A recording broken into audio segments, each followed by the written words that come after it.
Hola, ¿cómo están? Mi nombre es Bárbara Bermi y en este video les voy a hablar un poco sobre el antes, el durante y la perspectiva de la economía en Venezuela. En la década de 1970, Venezuela se había beneficiado de un boom petrolero, el cual permitió un abundante gasto social. Aunque esos tiempos de bonanza no duraron mucho tiempo, ya que terminaron en la década de 1980, es decir, 10 años después, donde los precios, la deuda pública y el desempleo comenzaron a subir. Además, el bolívar sufrió una abrupta devaluación frente al dólar. En el mismo orden de ideas, el gobierno de Venezuela en los años de 1990 estableció un programa económico donde se recortaron las prestaciones sociales, se subieron los impuestos y se privatizaron empresas estatales, conocido popularmente como el paquetazo, el cual no tuvo nada de éxito, al contrario, Venezuela se vio inmersa en una mala situación que dio origen a un golpe de Estado.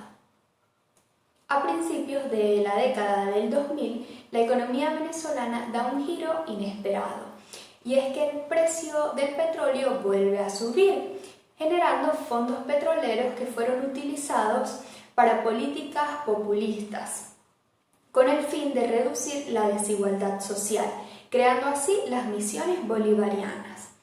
Destinadas a brindar servicios públicos para mejorar las condiciones económicas, culturales y sociales.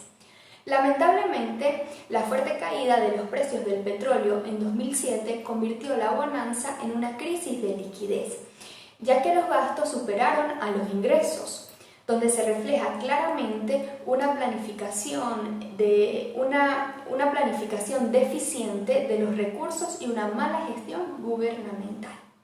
Ahora bien, en el año 2013, cuando Nicolás Maduro llega al poder, la economía de Venezuela comienza a sufrir un fuerte deterioro y en la actualidad la crisis económica, social y política que atraviesa Venezuela no tiene precedentes en la historia reciente de América.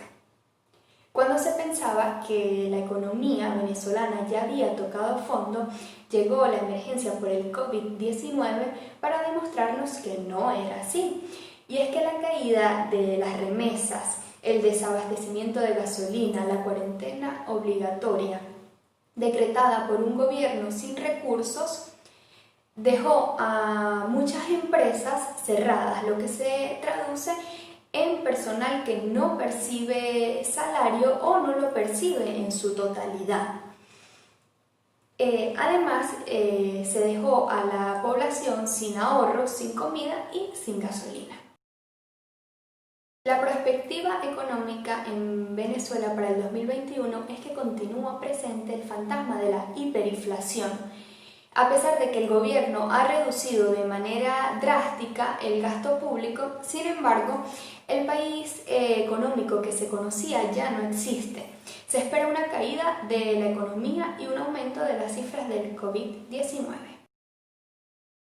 El impacto que tiene la recesión económica en Venezuela se debe en gran parte a la caída abismal del petróleo, pues Venezuela era un país rentista y altamente dependiente de la exportación de su principal recurso natural. El petróleo influye también en las reservas nacionales del país.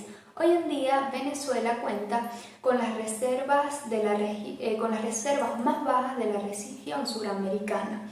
Y aparte, estas reservas no son líquidas, es decir, no están disponibles de manera inmediata en el caso de que se requieran, lo que hace imposible asumir una dolarización, pues no se cuenta con algún recurso disponible, por ejemplo, para la impresión de billetes. Es importante resaltar que hoy en día en Venezuela solo se habla de una dolarización de facto y no de una dolarización oficial, pues eso implicaría la completa sustitución del bolívar por el dólar. Ahora bien, en materia de recaudación, los ingresos provenientes de los tributos son importantes para el Estado, ya que así estos pueden sustentar el aumento del gasto público en el futuro y reducir el déficit fiscal. Para finalizar, es importante que los venezolanos colaboren de alguna u otra manera con la sostenibilidad de la economía venezolana, evitando las especulaciones con los precios, el revender los productos o, peor aún, las medicinas que no se consiguen, así como también vender la gasolina subsidiada o el mismo efectivo. Son algunas de las cosas que se pueden hacer para sostener no solo para sostener la economía, sino también para contribuir y ser un mejor ciudadano. Del mismo modo, el mercado laboral activo tiene una gran importancia para la sociedad, pues su mal funcionamiento puede afectar negativamente el crecimiento económico y al empleo de un país, ya que el desempleo supone una pérdida de producción potencial. Por otro lado, creo que los venezolanos estamos de manos atadas y no es mucho lo que podemos hacer para contribuir o recuperar la economía nacional.